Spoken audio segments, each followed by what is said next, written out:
वाणी चल रही थी 26 अप्रैल 1968। दूसरे पेज के मध्यार्ध में बात चल रही थी,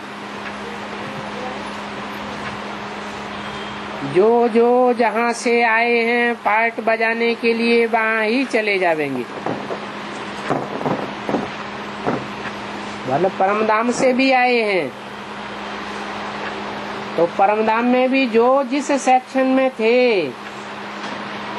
उसी सेक्शन में वापस जावेंगे।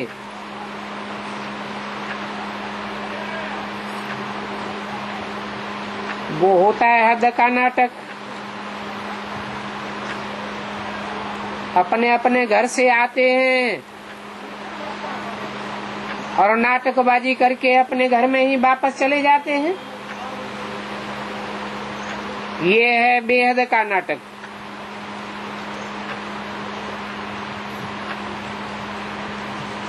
यहाँ भी जो जहाँ से आए हैं वहीं वापस जावेंगे।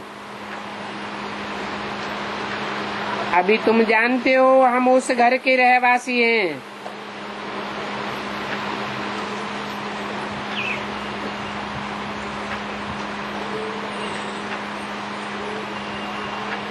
जहाँ हमें वापस जाना है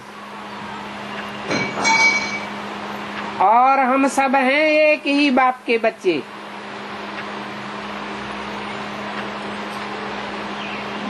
बिंदु बिंदु आत्माएं आपस में भाई भाई हैं। हमारे रहने का स्थान है निर्वाण धाम।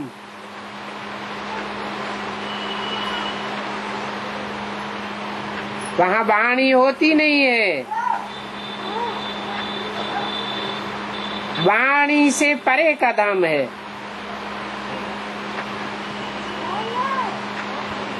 वहाँ आवाज होता ही नहीं है।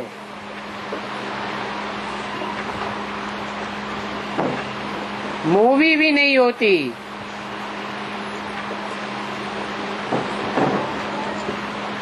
भक्ति मार्ग में मनुष्य समझते हैं हम ब्रह्म में लीन हो जाएंगे।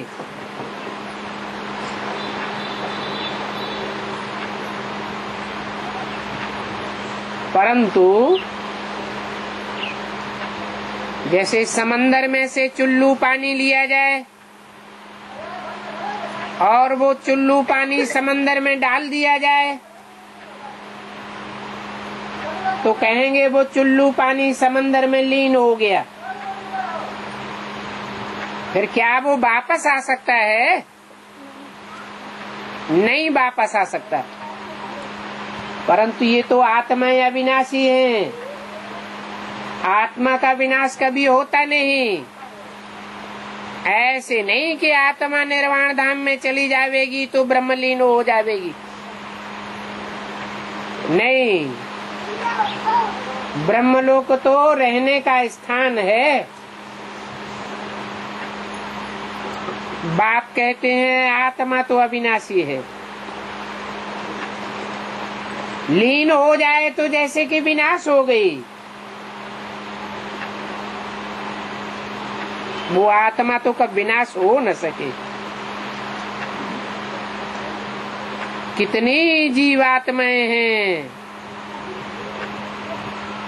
अपना अपना अपने टाइम पर पार्ट बजाती हैं।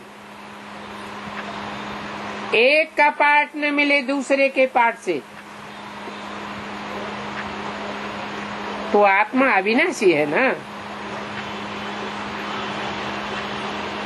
जीवन धारण करके जीव द्वारा पार्ट बजाती है और सभी आत्माएं इस बेहद ड्रामा के एक्टर्स हैं।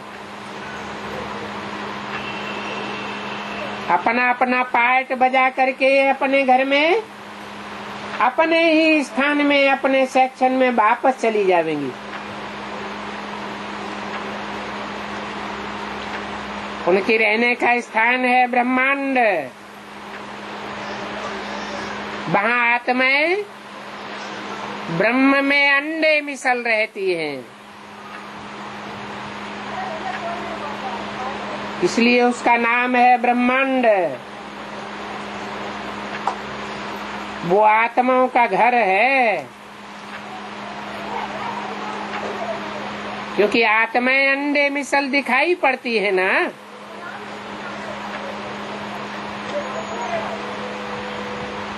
वहां रहने का स्थान है, तो हर एक बात को अच्छी रीति समझना है।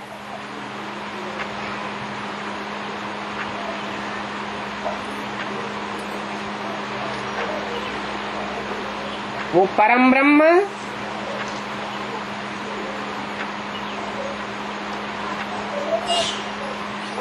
ऐसे है जहाँ की मैं गर्भाधान करता हूँ।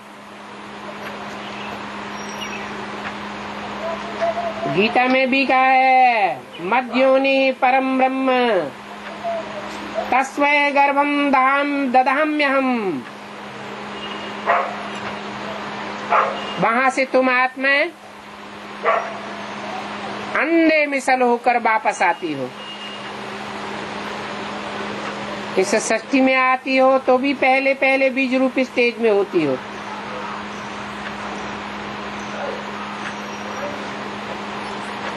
इन बातों को नहीं समझते हैं तो आगे चल करके आप ही समझ जाएंगे। वो भी तब जब सुनते रहेंगे तो।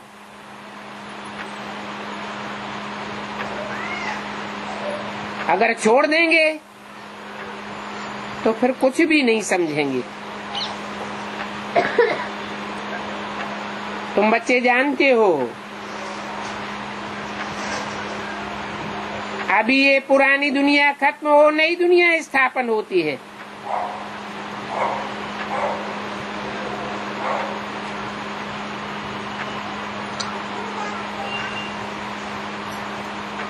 बीच में तुमको फिर से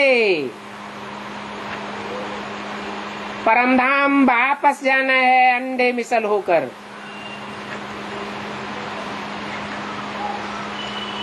फिर से बीज रूप स्टेज धारण करनी है।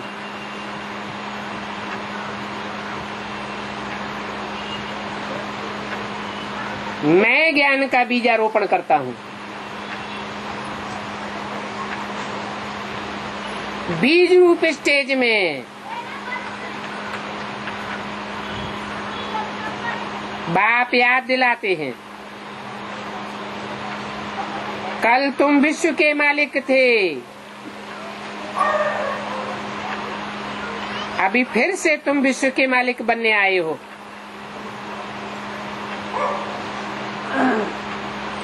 तो पहले पहले वो बीज रूप अंडे मिसल स्टेज धारण करनी पड़े।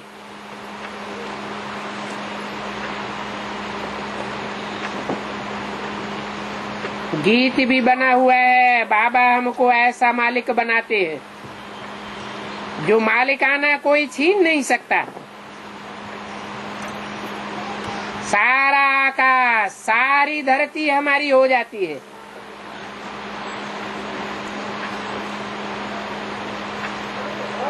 आकाश, जमीन, सभी पर हमारा अधिकार रहता है। यहाँ तो देखो कितने देश हो गए हैं, अपना अपना आकाश समंदर भी बांट लिया है। हमारे आज समंदर में तुम्हारा जहाज प्रवेश नहीं कर सकता, टुकड़ा टुकड़ा कर दिया है। पानी पर भी झगड़ा चलता रहता है। हमारी नदी का पानी, तुम्हारा पानी, अपनी अपनी टुकड़ी टुकड़ी अलग अलग कर दी है। अंदर में कितनी शैतानी भरी हुई है।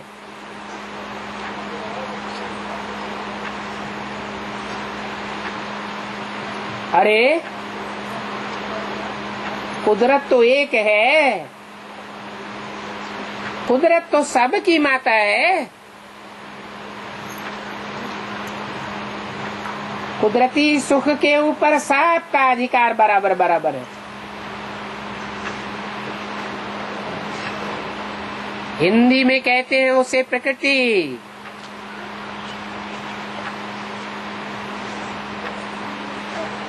प्रकृति परमात्मा की रची हुई है। परमपिता परमात्मा की पहली पहली रचना है, पावरफुल रचना है।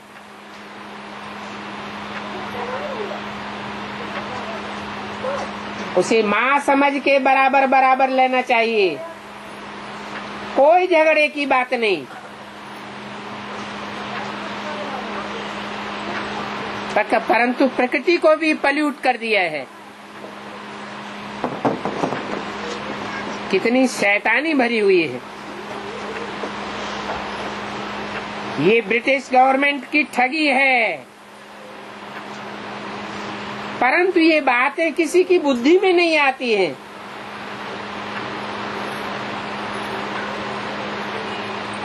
उन्हों को आमदनी बहुत होती है तो उनको युक्ति से छोड़ते नहीं हैं।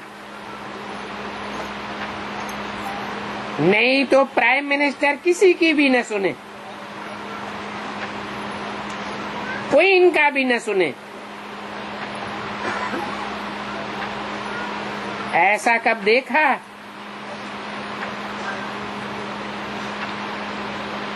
कि कोई नहीं समझती होगी कि ये ठगी करते हैं।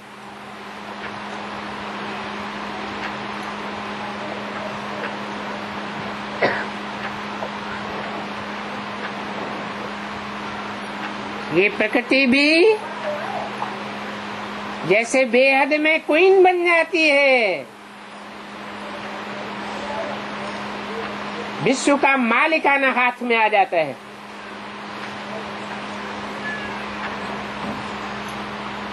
परंतु जब तामसी बनती है तो वो भी नहीं समझती कि हमारा स्टेटस क्या है।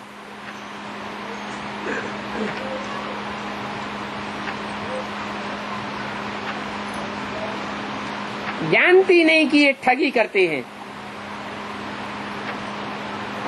इतनी ठगी करते हैं जो बाप की भी नहीं मानते हैं। अंदर में है सारी ठगी। इन जैसी ठगी और कोई कर नहीं सकता। इस दुनिया में देखो क्या क्या लगा पड़ा है, और हैं सभी मतलब के साथी, सब स्वार्थी हैं। जिनको जिनको अपना अपना रथ है शरीर रूपी, स्वार्थी तो जरूर होंगे। तो बाप अब आए हैं समझाने अपन को, आत्मा समझो। ये शरीर रूपी रथ तो यहीं छोड़ जाना है। यहाँ सब मतलब के साथी हैं। वहाँ सतयुग में कोई मतलब का साथी नहीं होगा, सब परमार्थी होंगे, देवात्माएं होंगे, देवता होंगे, देने वाले होंगे, एक दूसरे को सुख देंगे, दुख नहीं देंगे।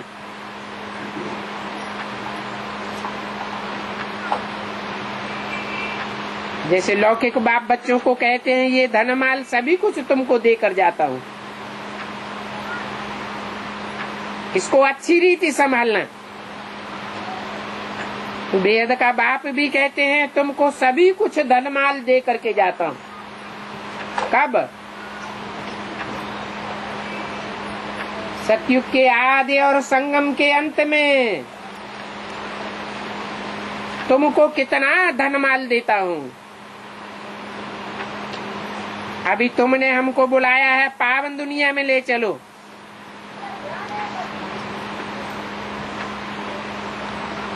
तो जरूर पावन बनाकर ही पावन दुनिया का मालिक बनावेंगे। छी बनते रहेंगे तो पावन दुनिया का मालिक बन नहीं सकते। बाप कितना युक्ति से समझाते हैं। इस समझाने का नाम ही है सहज ज्ञान। और सहज योग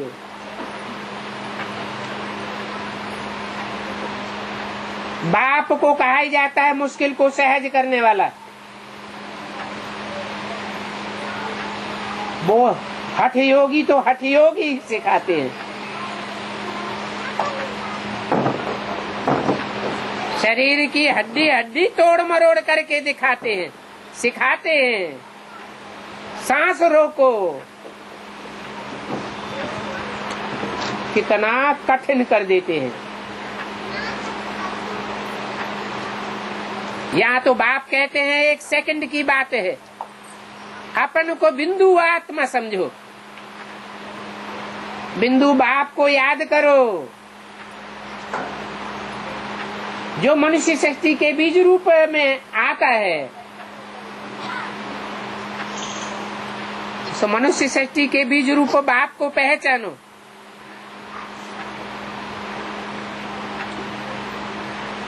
बिंदी बनने की प्रैक्टिस करेंगे तभी पहचानेंगे।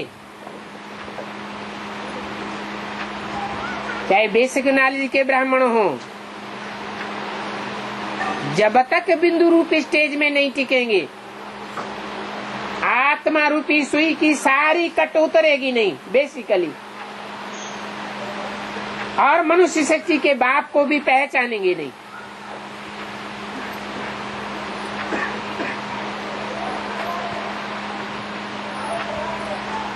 यहाँ तो बाप सेकंड में मुक्ति देते हैं। अभी तुम बच्चे कितना दूरंदेशी बुद्धि बन गए हो। यही चिंतन होता रहे। हम विश्व के बाप से पढ़ रहे हैं, विश्व पिता हमको पढ़ाने वाला है।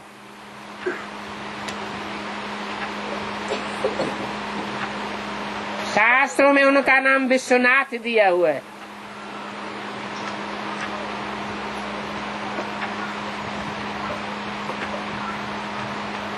हम अपने लिए राज्य स्थापन कर रहे हैं बाप के सहयोग से।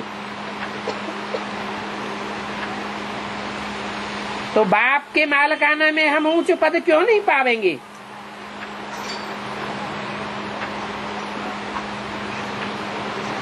बाप जो हमें मालिकाना देते हैं उसमें हम नीच पद क्यों पावे?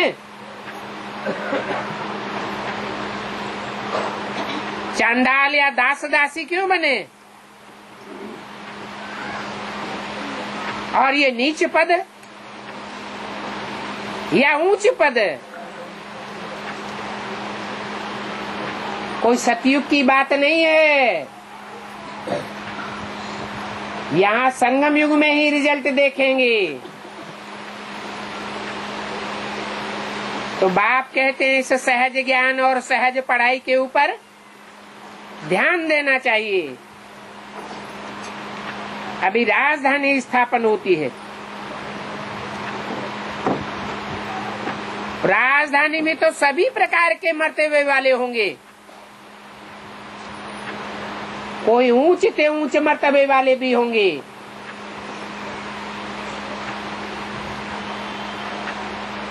नारायण के साथ सीट पर बैठने वाली लक्ष्मी भी होगी।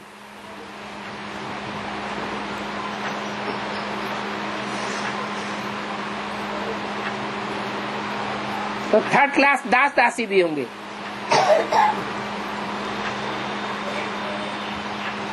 और दास दासियां तो ढेर होंगी, क्योंकि पढ़ाई न पढ़ने वाले, पुरुषार्थ न करने वाले, सेवा न करने वाले ढेर के ढेर होते हैं। खाना पीना सोना हड़कंप मचाना।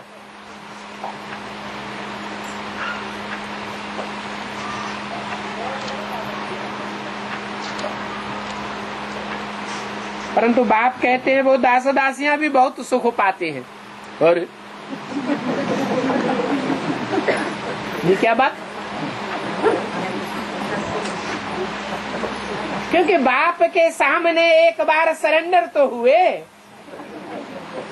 अर्पण तो हुए। एक बार भी अर्पण हुए, धोखे से भी माँ बाप ने अर्पण कर दिया तो बाप की जिम्मेवारी हो जाती है। 16,108 की लिस्ट में आ जाते हैं।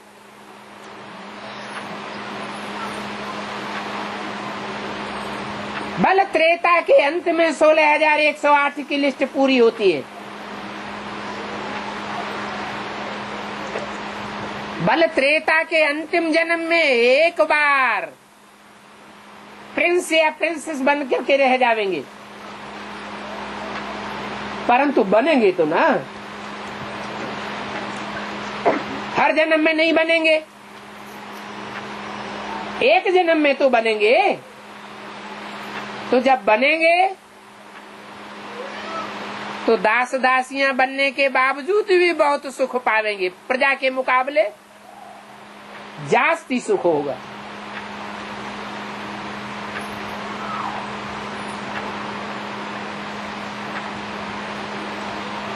राजा रानी के साथ महलों में रहेंगे ना, बच्चों आदि को संभालते रहेंगे, कितनी खुशी होगी। सिर्फ नाम होता है दासी। 26/4/68 की वाणी का 3रा पेज। जो राजा रानी खाते हैं वही दास दासियां भी खाती होंगी।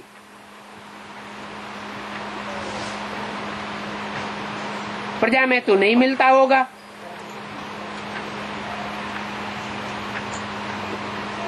इतना मान होता है दासियों को, फिर उनमें भी नंबरवार होती है। तो सारी सल्तनत को याद करो। कलयुग में तो है अनेक प्रकार की सल्तनतें, अनेक देश देशांतर में अनेक राजाएं। कलयुग के अंत में तो वो भी खलास हो जाते हैं। सतयुग में तो है एक ही राजा ही, तुम सारे विश्व के मालिक बनते हो।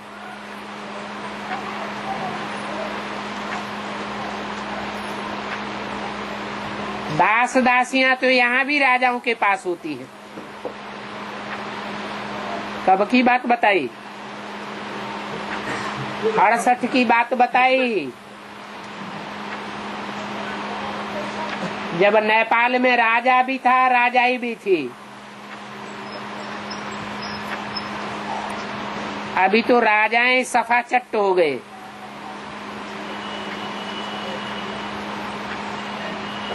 प्रिंसेस की सभा जब लगती है तो आपस में सब मिलते हैं।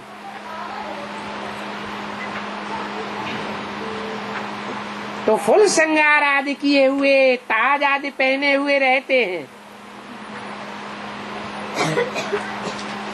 फिर उनमें भी कोई का छोटा ताज, कोई का बड़ा ताज।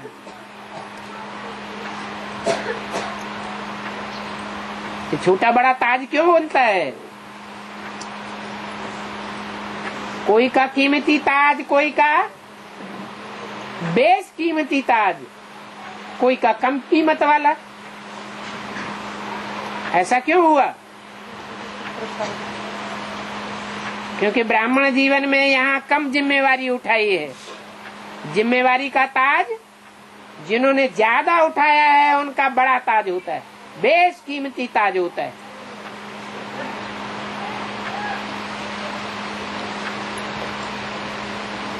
तो देखो,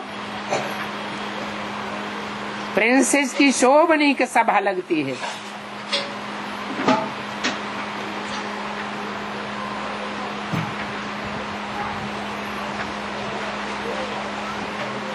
उसमें रानियां नहीं बैठती हैं।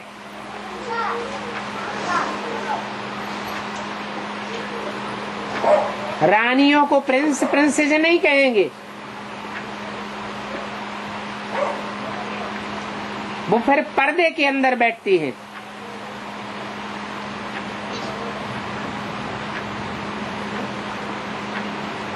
ये सभी बातें बाप बैठ समझाते हैं।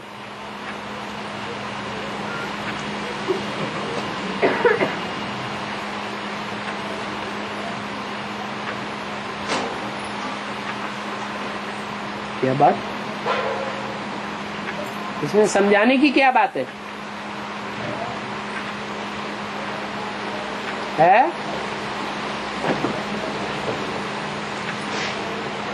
रुद्रमाला के मणकों को चाहे स्त्री चोला वाले ही क्यों न हो, उनको प्रिंस कहेंगे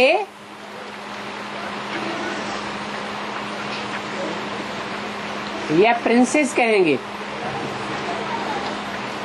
या रानियां कहेंगे? क्या कहेंगे? प्रिंस कहेंगे। और विजयमाला से जो निकलेंगे उनको क्या कहेंगे? हैं? रानियां कहेंगे।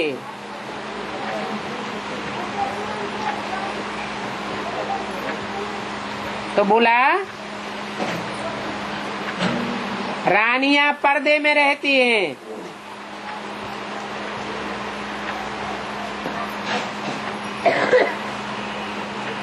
बाहर में निकल करके सेवा नहीं कर पाती, विश्व सेवाधारी नहीं होती, भारत की सेवा करेंगी अंदर रह करके। और रुद्रमाला के मणके बाहर निकल करके सेवा करने वाले।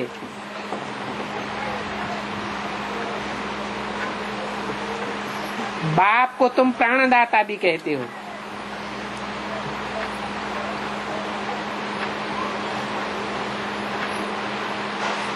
ज्ञान देते हैं जैसे कि जीव दान देते हैं, मौके पर जीव दान मिलता है। जैसे कि कोई के प्राण निकल रहे हो और डॉक्टर आकर के उसको ऐसी दवाई दे जो दिए दान मिल जाए।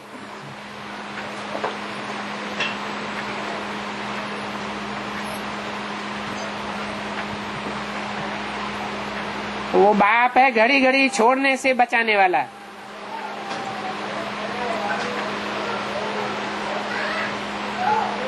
वहां तो मरने की चिंता नहीं रहेगी। यहाँ इस दुनिया में विनाश बरपा होगा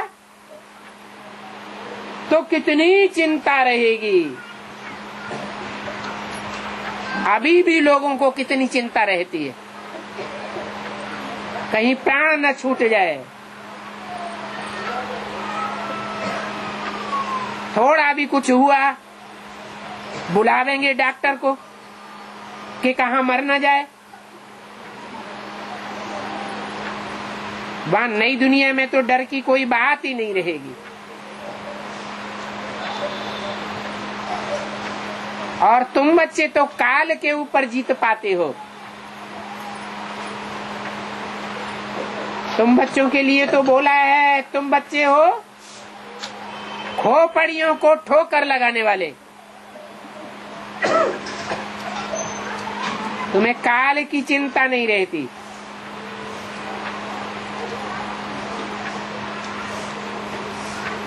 तो तुमको कितना नशा होना चाहिए। पढ़ाने वाले को याद करो तो भी याद की यात्रा हो जावे। पढ़ाने वाला है ही कालों का काल महाकाल। काल माने समय, समय को चेंज करने वाला है। कलयुग को सतयुग बनाने वाला है। ऐसा कालों का काल महाकाल और कोई हो न सके।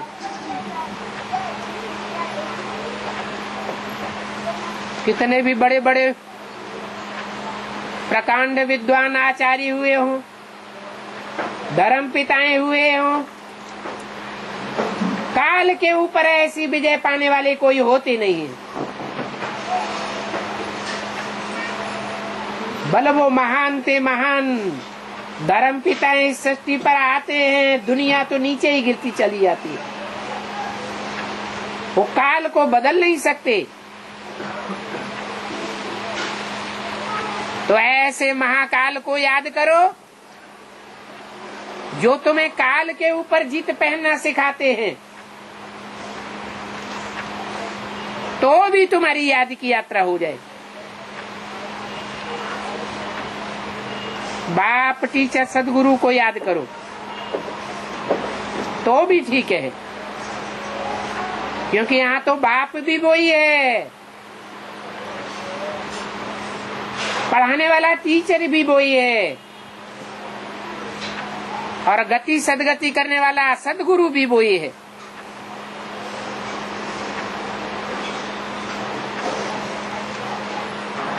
बेसिक में समझते हैं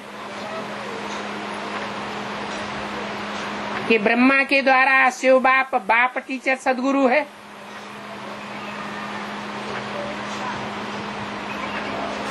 लेकिन वो तो अज्ञानता है।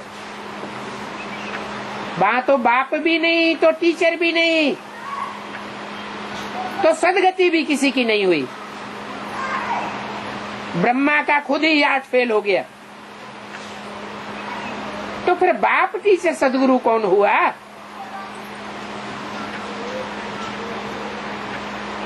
अभी तो बाप कहते हैं, जितना इस बाप टीचर सदगुरु की श्रीमत पर चलेंगे उतना बड़ी से बड़ी प्राप्ति करेंगे। गायन भी है, मनसा वाचा कर्मणा पावन बनना है।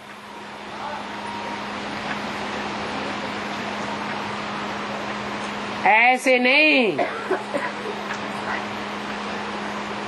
कि बांधेली माताएं कह करके छूट जाए कि हम तो मनसा से पावन हैं। नहीं, मनसा में ऐसी पावर आए कि ऐसा वाइब्रेशन बना दे कि कोई अपवित्र बना न सके। दुर्योधन दुशासन, वाचा में ऐसी रणचंडी की ताकत आ जाए कि आवाज सुनते ही भाग खड़ा हो।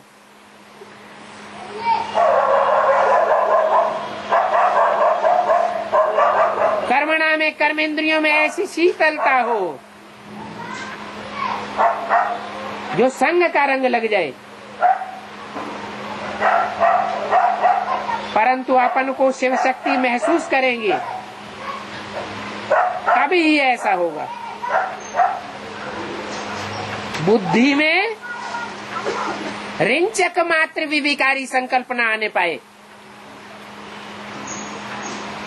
क्योंकि संकल्प बीज होता है, बीज से झाड़ बन जाता है। तो निर्विकारी संकल्प तब होगा जब आत्मा आत्मा भाई भाई की प्रैक्टिस पक्की हो जाएगी।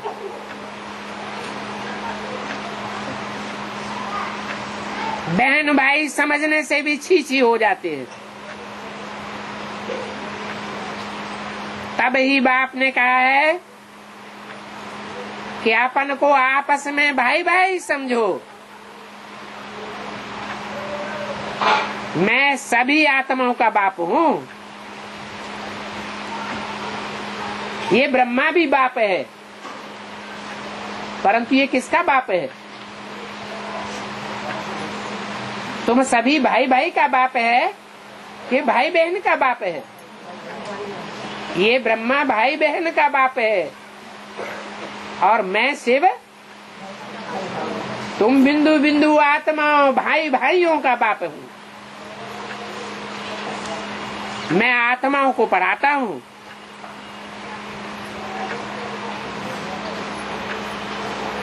ब्रह्मा के लिए नहीं कहेंगे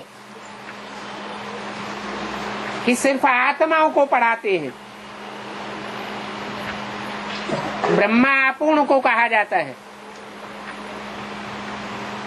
अगर ब्रह्मा संपूर्ण होता तो उसकी मंदिरों में पूजा होती, मूर्तियां बनती।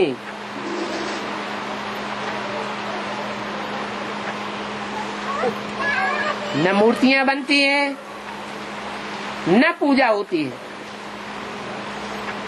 प्रजापिता ब्रह्मा की भी मंदिरों में मूर्तियां नहीं बनती।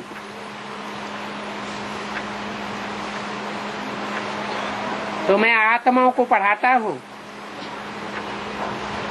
अपन को आत्मा समझ करके बैठेंगे तो ये पढ़ाई बुद्धि में बैठेगी। आत्माओं का बाप अभी कहते हैं, ये दादा भी मेरे साथ है। कौन?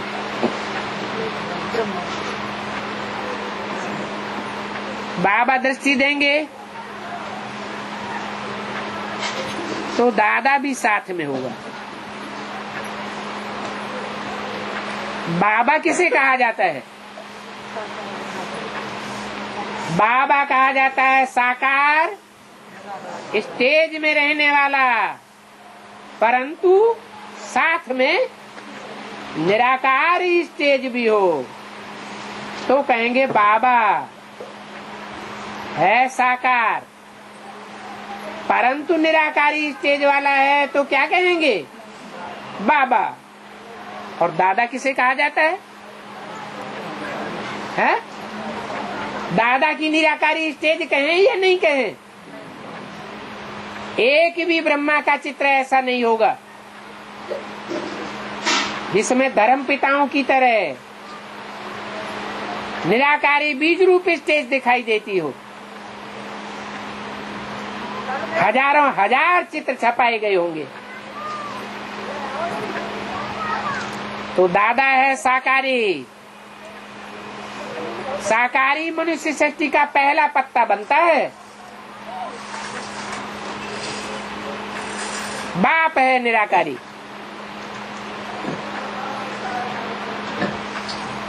ये देखो कितना अच्छा है, ये कितनी अच्छी सर्विस करते हैं। सारी दुनिया पलट जाती है।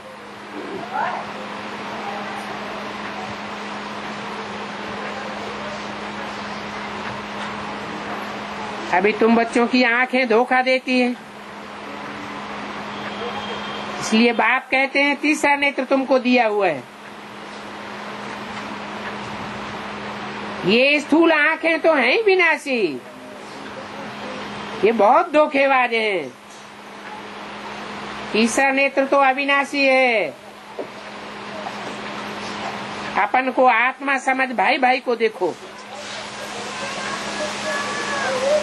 इसको कहा जाता है ज्ञान का तीसरा नेत्र। बहन भाई में भी फेल हो जाते हैं तो फिर ये दूसरी युक्ति निकाली जाती है, अपन को भाई भाई समझो। मेहनत बड़ी भारी है इस बात में। अपन को आत्मा आत्मा भाई भाई आपस में समझना।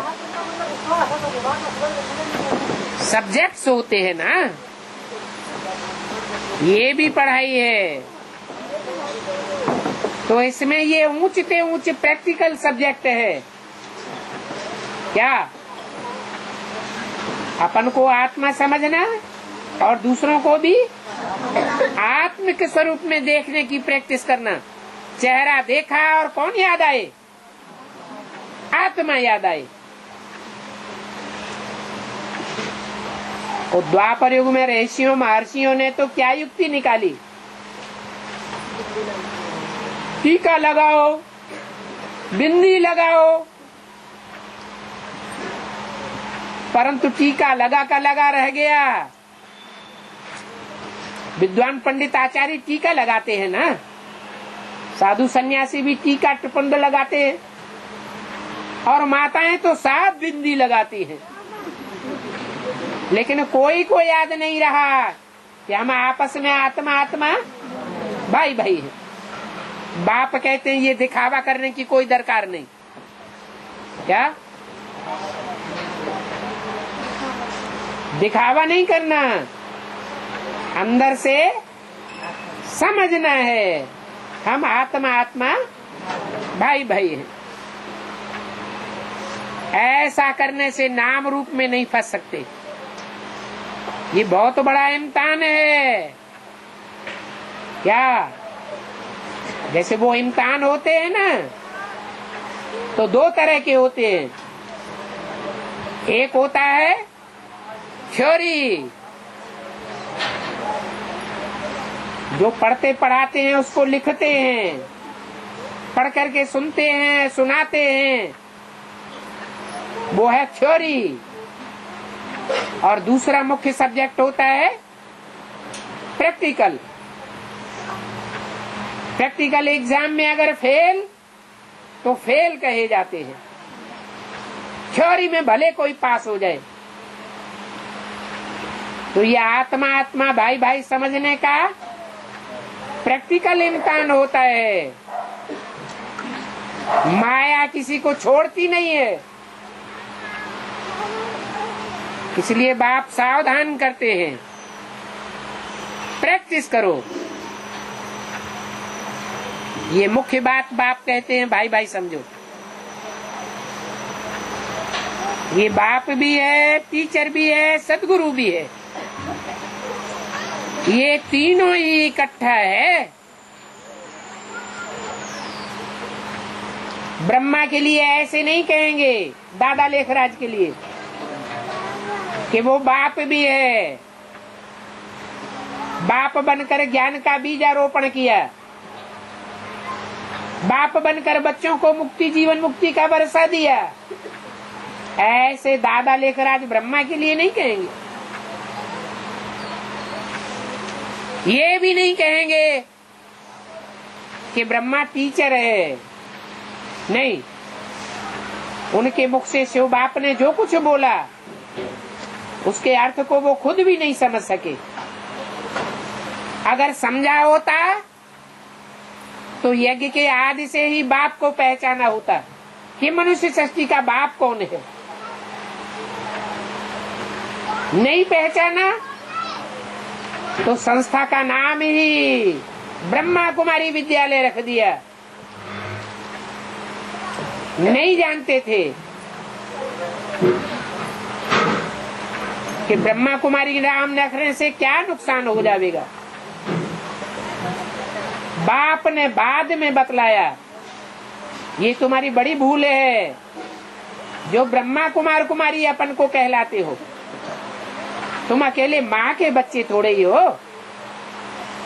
वास्तव में किसके बच्चे हो? माँ और बाप दोनों के बच्चे हो। तुम तो प्रवृत्ति मार्ग के हो, निवृत्ति मार्ग के तो नहीं हो।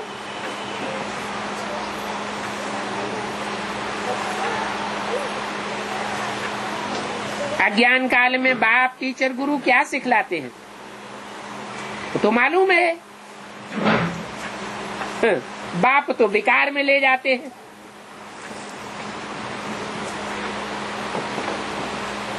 और ये बाप विकारों से छुड़ाते हैं। कितना अंतर है। बाप आकर निर्विकारी बनाते हैं, वो लौकिक बाप शादियां करा के विकारी बनाते हैं। लौकिक में टीचर पढ़ाते हैं, वो हद की पढ़ाई पढ़ावेंगे, एक जन्म के लिए पढ़ावेंगे, उसमें भी फायदा हो या न हो। ये तो बेहद का टीचर है। ऐसी पढ़ाई पढ़ाते हैं जो जन्म जन्मांतर काम आती है। वो गुरु लोग हद का ज्ञान देते हैं, शास्त्रों का, और ये बाप तो बेहद का ज्ञान देते हैं। वो शास्त्रों का ज्ञान तो किताबों में नुदा पड़ा है, हद में बंधा हुआ है। बाप तो ऐसा ज्ञान देते हैं कोई चौपड़ी आदि की तुमको दरकार नहीं।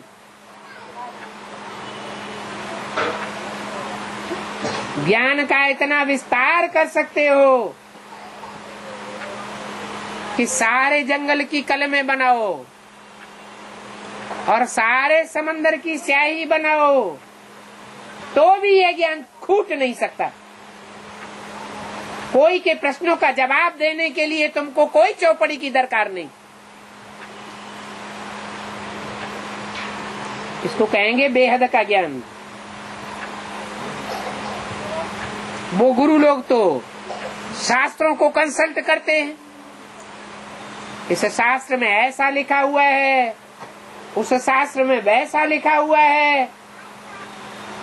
वो तो हद की बातें हो गई, हद का ज्ञान हो गया। बाप तो तुमको बेहद का ज्ञानी बनाते हैं, बेहद का सुख देते हैं। तो इतना पुरुषार्थ भी करना चाहिए पढ़ाई पढ़ने का, बाप से वर्षा लेने का, सदगुरु से अव्वल नंबर में जाकर के मुक्ति जीवन मुक्ति का वर्षा लेने का। चलते चलते कितने ट्रेटर बन पड़ते हैं।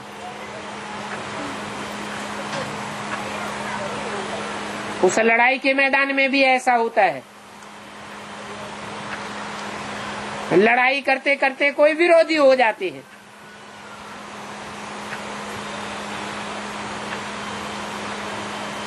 कोई चीज की पूर्ति नहीं हुई, बस बिगड़ जाते हैं। एक दो से मिलकर के फिर दुश्मन बन पड़ते हैं। यहाँ भी ऐसे होता है।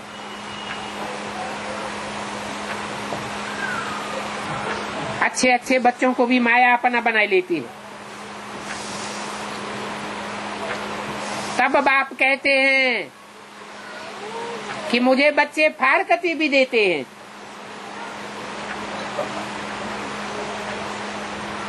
बच्चा बाप को, बाप बच्चों को फारकती देते हैं ना।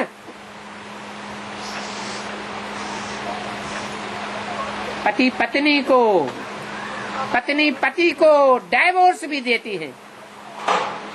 वो हद की बात, यहाँ फिर है बेहद की बात। फारकती बच्चे देते हैं। डाइवोर्स स्त्री पुरुष के बीच में होता है।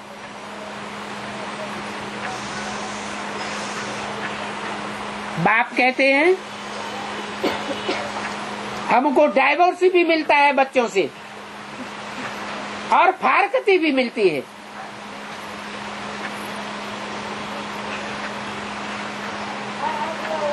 फारकती देते हैं तो गड्ढे में चले जाते हैं, डाइवोर्स देते हैं तो व्यभिचारी बन पड़ते हैं, वैश्यालय में चले जाते हैं। अच्छी अच्छी बच्चियां भी जाए डाइवोर्स दे, रावण की बन गई। रावण की बन गई माने अनेक सिरों की बन गई। राम को तो एक ही सिर है और रावण को अनेक सिर होते हैं, तो अनेकों की बन जाती है। अनेकों की बन जाए डाइवोर्स दे करके तो उनको क्या कहेंगे? व्यभिचारी या अव्यभिचारी? वैश्यालय बनाने वाली या शिवालय बनाने वाली? वैश्यालय बनाने वाली। वंडरफुल केस हुआ। माया क्या न क्या कर देती है।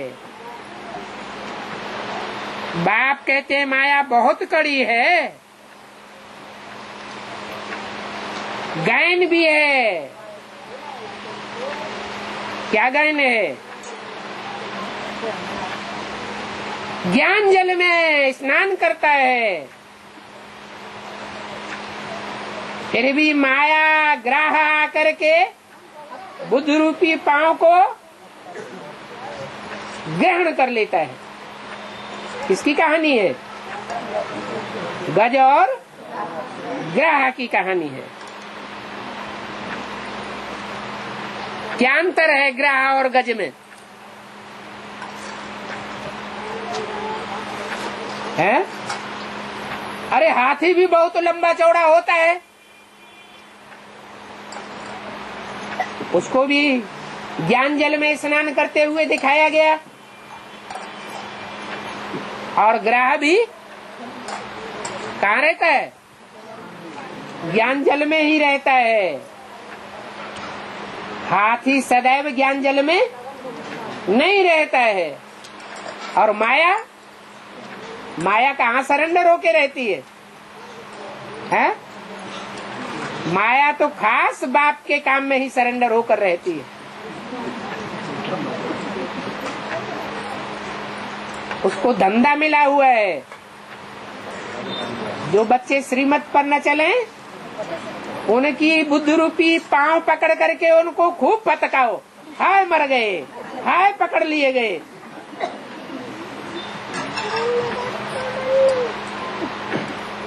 तो माया देखो क्या नहीं कर सकती है। बाप कहते हैं माया बहुत कड़ी है, बहुत गफलत कर बैठते हैं। ऐसी ऐसी गफलत करते हैं कि बाप से भी बेअदबी करते हैं। जो बाप की बेअदबी करते हैं उनको माया एकदम कच्चा खा जाती है। अरे माया ज्यादा वफादार हुई या बच्चे ज्यादा वफादार हुए? माया बाप की इतनी वफादार। मिसाल दिया, जैसे सर्प मेढक को हप कर जाता है, ऐसे ये माया ग्रह ऐसे ट्रा ट्रा करने वाले बच्चों को हप कर जाती है। माया ऐसी है, कोई को तो एकदम पकड़ लेती है। अच्छा, बच्चों को कितना सुना करके कितना सुनाऊं? मुख्य बात है अलफ की। क्या है? मुख्य बात अलफ की क्यों बताई? अरे बिंदी की क्यों नहीं बताई? उर्दू में कहते हैं नुक्ता। बे की क्यों नहीं बताई? बे पे ते ते से ढेर सारे तो हैं, 500-700 करोड़ एक्टर्स हैं। कोई की बात नहीं बताई। किसकी बात बताई है? अलफ। अलफ माने क्या हुआ है? अलफ माने अल्लाह। बिंदी को अल्लाह कहेंगे है? बिंदी बिंदी आत्मा है तो सब बिंदी। बिंदी परमधाम की चीज हुई या इस साकार दुनिया की चीज हुई? परमधाम में ऊंच और नीच होता है क्या?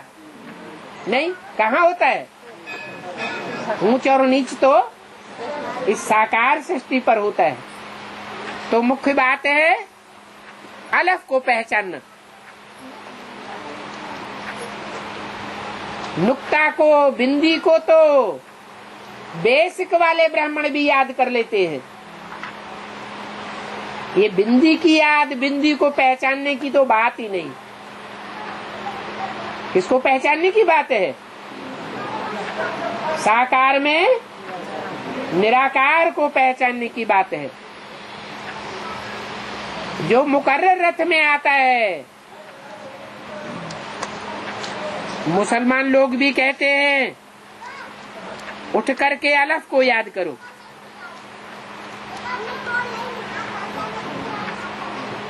ये सोने की वेला नहीं है।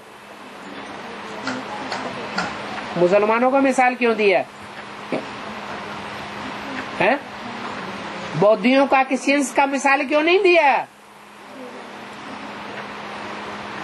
अरे मुसलमानों में भी जो इस्लामी है, पक्के मुसलमान कहें जिन्हें, जिनका है पक्का पक्का मुसल्लिम ईमान, वो पहले मरेंगे। जैसे माया देह अभिमान से पहले पहले मरती है, पहले पहले सरेंडर होती है, ऐसे जो माया के फॉलोअर्स हैं इस्लामी, वो भी पहले मरेंगे। तो बोला मरेंगे तो बाप की याद में मरे हुए कहे जाएंगे असली, या देवान में मरे हुए कहे जाएंगे असली? है देवान में मरेंगे। इस्लामी पहले मरेंगे और धर्म वाले बाद में मरेंगे। हद के मरने वाले हद में मरेंगे, और ब्राह्मणों की दुनिया में जो इस्लामी हैं वो कैसे मरेंगे? देह अभिमान से मरेंगे। उनकी भी मिलिट्री तैयार होती है, वो भी रूहानी मिलिट्री में भर्ती हो जाते हैं। पांडवों के साथ कौन गया? है? कुत्ता भी गया। तो मुसलमान लोग भी कहते हैं ये सोने की वेला नहीं है, इस उपाय से ही विकर्म विनाश होंगे। कौन सा उपाय? अमृत वेला बाप को याद करने का उपाय, और कोई उपाय नहीं है। बाप तो बच्चों के साथ कितना वफादार है। कुत्ता कितना वफादार होता है? सबसे जास्ती वफादार जानवर कौन सा होता है? कुत्ता। पांडवों के साथ भी कुत्ता गया, और बाप यहाँ खुद अपना मिसाल देते हैं, मैं तुम बच्चों के लिए बहुत वफादारी करता हूँ। कैसे है? बच्चे बाप को छोड़ जाते हैं, डाइवोर्स दे देते हैं, फारकती दे देते हैं, लेकिन बाप बच्चों को कभी डाइवोर्स या फारकती नहीं देवेंगे। आए ही हैं सुधार करके साथ ले जाने के लिए।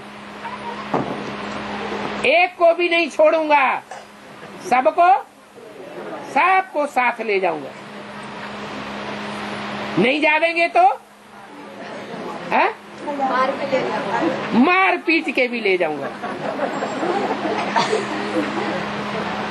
बाप तो कहते हैं याद की यात्रा से ही तुम सतो प्रधान बन जाओ, मारपीट करने की दरकार ही न रहे, उस तरफ जमा हो जाएगा। बाप कहते हैं अपनी चौपड़ी रखो याद की यात्रा की। आज हमने कितना याद किया? रात को पोता मिल निकालो 5 मिनट सोने से पहले। अच्छी याद रही, मीडियम याद रही, या 3rd क्लास याद रही, या बिल्कुल याद नहीं किया? हिसाब रखना चाहिए हम क्या याद करते हैं। सर्विस करते हैं, सेवाधारी बनकर रहेंगे तो बाप तुम बच्चों को याद करेंगे। बाप की याद का वाइब्रेशन तुम बच्चों को मिलेगा, याद ऑटोमेटिक ठहर जाएगी।